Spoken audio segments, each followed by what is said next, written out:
Hello, good morning, good afternoon, or good evening to you wherever you may be. I'd like to welcome you to this Coursera course on democratic development. This is an open online course that explores how democracies emerge, succeed, and fail around the world. This is a course that's taught to Stanford University students, and we're very delighted to be able to take it globally online to an international community. We're coming to you from Stanford University, which is an undergraduate and graduate university in the United States that is slightly south of San Francisco on the California West Coast, founded in 1891 with some 14,000 students. And with great strength in both the humanities and social sciences, as well as the arts and the natural sciences. This is some images of our university campus and our famous Memorial Church. Why this course? This course is a course I have taught to Stanford University students, undergraduate and graduate, for nearly 30 years now. But pieces of this course I have been very happy and delighted to share with international audiences very recently in Burma in 2012, as you see here. And I have found, and this may help to explain perhaps why you are taking this course, that there is a strong demand among young people, among students of all ages, among development professionals, among practitioners and NGO leaders, among people in politics and government and outside of it, to understand how democracy works, how democracies vary, how democracy develops, how it can be made deeper, more stable, and of higher quality, how democracies run into problems and fail so that perhaps those problems can be avoided. Specifically, we're going to look at some core theoretical and empirical challenges that relate to the development and functioning of democracy. None of these is more decisive for the fate of democracy, and none of these speaks more powerfully to the motivating principles and aspirations behind popular movements for democracy than the broadly felt, and I would say now really universal societal aspiration and felt need to constrain the exercise of political power, to put some constitutional limits around it, to hold those who exercise power accountable, and to protect individual rights. We have everywhere in the world, virtually, something called a state. And those officials within the state exercise political power over the lives of those within the domain of sovereignty of the state. And they have the power to tax, they have the power to command, they have the power to impose punishments, they have the power to deprive people of their property and their rights potentially,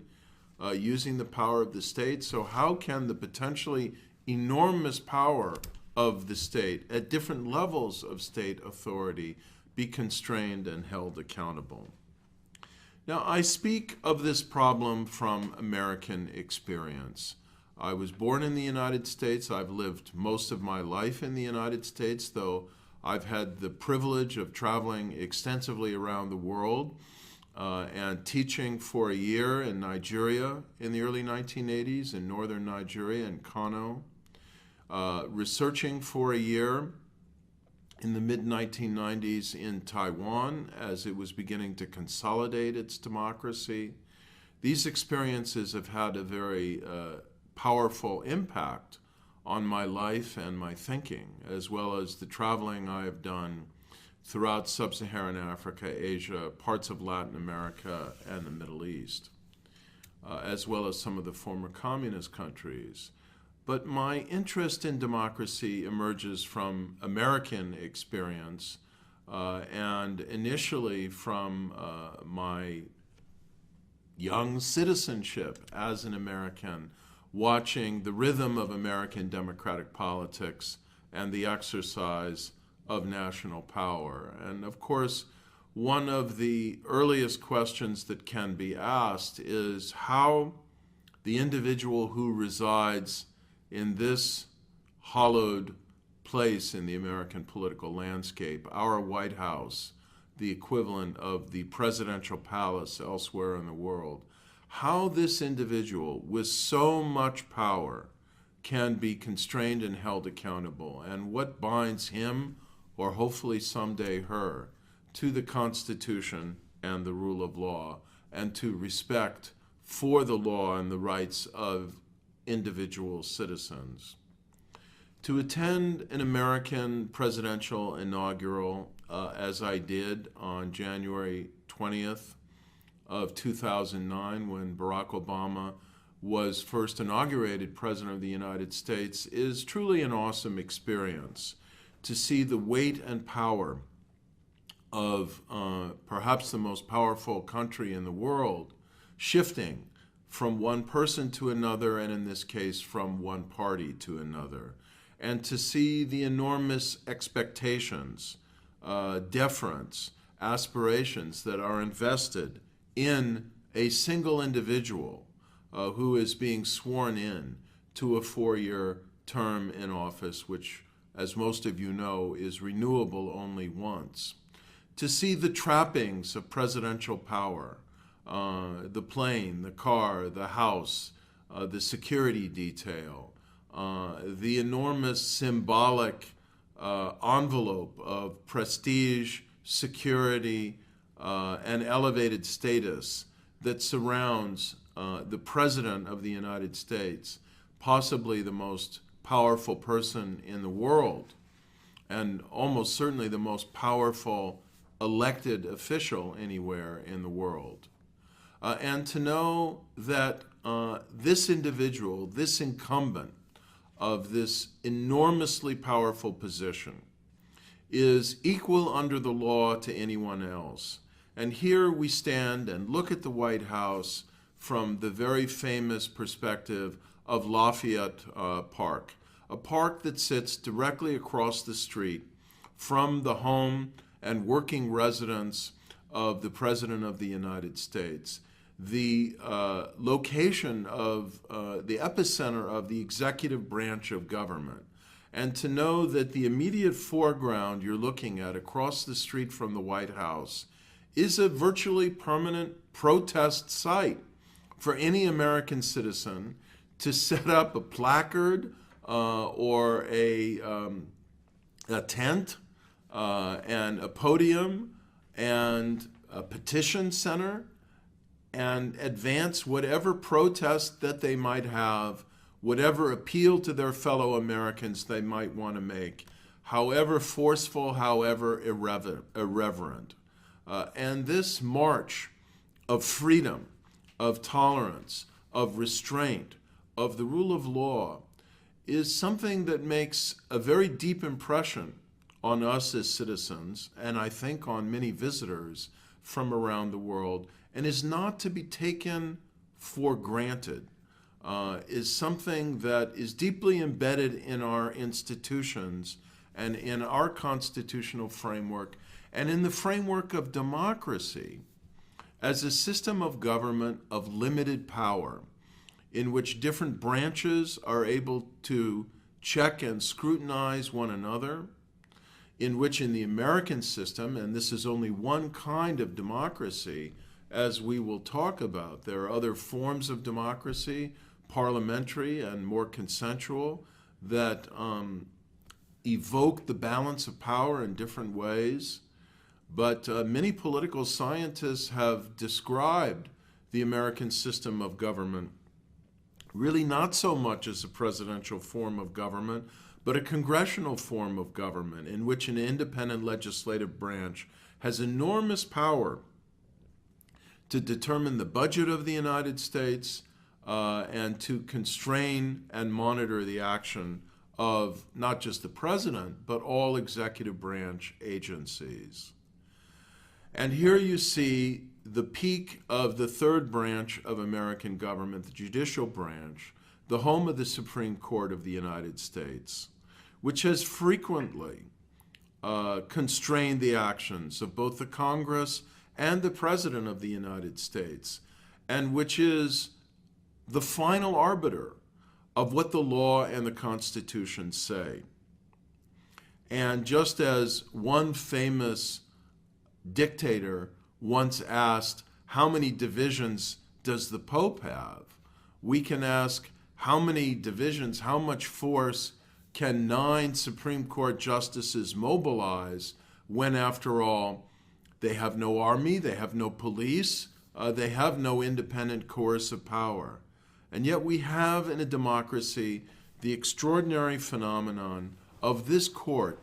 and this symbol of the seal of the Supreme Court of the United States.